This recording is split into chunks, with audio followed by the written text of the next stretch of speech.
Good Morning Business, French Tech.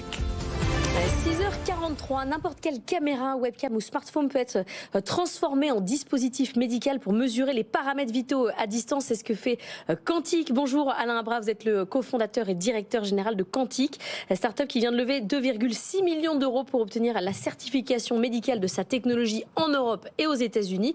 Alors comment ça marche? Ça se fait en 30 secondes. Je prends mon smartphone, je fais quoi? Un selfie? Qu'est-ce que je dois faire? Vous regardez pendant 30 secondes. Et on va analyser votre visage avec le téléphone. Et cette analyse de visage va nous permettre de mesurer par exemple votre rythme cardiaque, votre fréquence respiratoire, le nombre de fois où on respire par minute, votre stress.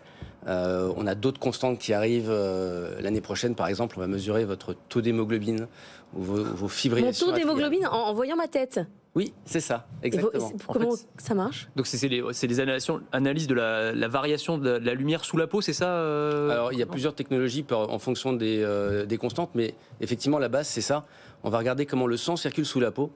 Alors plus précisément, je vous explique ce qui se passe, c'est que quand vous avez déjà utilisé un oxymètre, oui. Ouais, et l'oxymètre, pour voir votre oxygène. Ouais, exactement. Et ce qu'il fait lui, c'est qu'il émet une lumière, une dans le rouge, une dans l'infrarouge. Cette lumière, elle est absorbée par le doigt, par toutes les couches, comme ça, jusqu'à arriver au sang. Ok. Eh bien, lorsque votre cœur bat, eh bien, vous avez plus de volume de sang dans le doigt.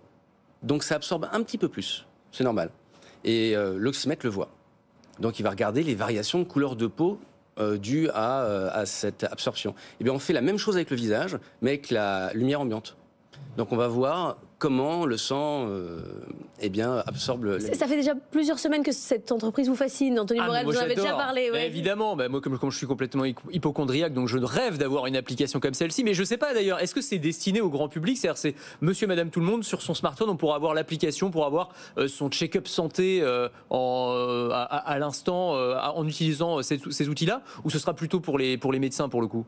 Alors, c'est à destination de tout à chacun, si ce n'est que nous, on vend une application en B2B, c'est-à-dire qu'on vend à des entreprises qui ont déjà des solutions. Donc, si demain, par exemple, je vends Quantique à Doctolib, eh bien, eux, ils ont déjà une application, ils vont prendre la brique qu'on leur vend et ils vont pouvoir, eh bien, du jour au lendemain, pouvoir prendre les constantes de leurs patients. Parce que c'est ça, en fait, la clé, c'est, j'imagine, le plus gros débouché pour vous, c'est la téléconsultation augmentée. C'est-à-dire l'idée qu'aujourd'hui, en téléconsultation, on est en visio avec le médecin, c'est bien, mais enfin, c'est pas non plus incroyable. Mais on peut quand même se mettre soi-même les outils pour faire les mesures. Oui, c'est vrai. Dans une cabine. Oui, absolument, dans les cabines. Mais si vous le faites juste sur votre téléphone ou l'ordinateur chez vous, là, avec une simple webcam, finalement, on va pouvoir au moins avoir les constantes vitales qui vont être mesurées, en fait. C'est ça. Mais il faut savoir en faire quelque chose. C'est pour ça que c'est à destination quand même des médecins pour l'interprétation.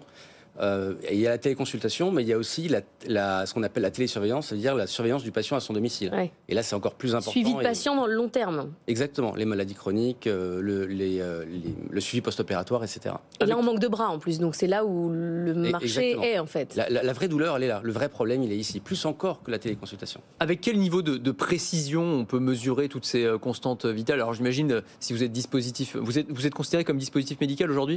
Début d'automne, ça arrive tout de suite. D'accord. Et ça change tout. Hein. Bah oui, c'est ça. Ça veut dire que vous avez dû prouver que vous aviez un taux de fiabilité suffisamment important. Oui, on a fait une étude dans 4 hôpitaux en France. Et cette étude, elle a montré qu'on était équivalent à la référence médicale utilisée en hôpital. Donc on a une précision équivalente au dispositif classique. Et ce qui est intéressant, c'est que vous avez mesuré pendant vos études avec les hôpitaux. Qu'est-ce que vous pouviez leur apporter macroéconomiquement? J'imagine que là, pour eux, c'est très intéressant. Effectivement, on a fait ce qu'on appelle une étude médico-économique, parce que c'est bien de montrer une précision, mais c'est encore mieux de montrer que ça sert à quelque chose. Et on a montré qu'on faisait gagner en moyenne 21% du temps lors du tri aux urgences. Alors jusqu'à 25%, mais en moyenne 21% du temps. Ce qui est beaucoup quand même, hein, parce qu'il est énorme même. Ah bah oui, c'est ça vous change un flux, ça. Soit c'est un temps économique, soit c'est un temps simplement utilisé pour passer plus de temps avec le patient. C'est quoi la perception justement du monde médical par rapport à ces outils-là quand vous arrivez avec ces arguments commerciaux-là? Enfin, c'est des arguments massus clairement, mais est-ce que les médecins, dans leur généralité, ils sont friands de ce genre d'outils ou ils regardent ça avec un peu de circonspection? Alors, quand on a commencé il y a 4 ans, on était plutôt sur la circonspection. Parce que vous avez pivoté en fait. On a fait beaucoup de choses. Au début, avec mon associé Fabien, on était sur de faire des bornes. Ça, effectivement, donc on a changé beaucoup de choses.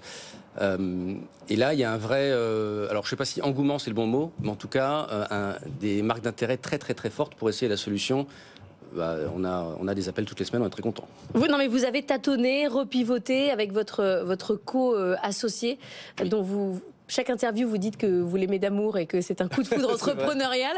Mais c'est vrai, vous êtes rencontrés dans un incubateur de start-up et depuis, c'est l'amour fou. Oui, on s'est rencontrés le 28 septembre 2019, plus précisément. Et on a créé la société en janvier 2020 et on a eu l'idée 4 mois après. C'est-à-dire que vraiment, on savait déjà qu'on allait travailler ensemble. Vous ne saviez pas encore sur quoi? Et on ne savait pas sur quoi. Alors, on savait que c'était dans le médical quand même assez rapidement. Mais c'est vrai qu'on a pivoté beaucoup de fois, en commençant par le quantique. C'est pour ça qu'on s'appelle Quantique. Oui, ça, je vais vous demander, parce qu'on ne voit pas le rapport rapport avec la Mon associé, effectivement, que Vous j'adore. aimez beaucoup, oui. Voilà, mais lui, il est docteur en physique quantique. Et quand on s'est rencontrés, on voulait faire du quantique. Et de pivot en pivot, eh bien, le médical est resté, le quantique a disparu, et le nom est resté... Vous n'avez pas changé de nom, du coup? On a créé la marque Quantique Healthcare. Oui, d'accord. C'est vrai qu'on n'a pas changé de nom parce que... ça finira par QSCare ou un truc Ouais, comme ça. ouais, peut-être. Ça va quand pas vous mettez rester. quantique avec n'importe quoi aujourd'hui. Oui, aujourd'hui ça marche, vous pouvez lever des fonds, c'est votre cas, vous avez levé 2,6 millions. Merci beaucoup Alain Abra d'être venu nous voir ce matin.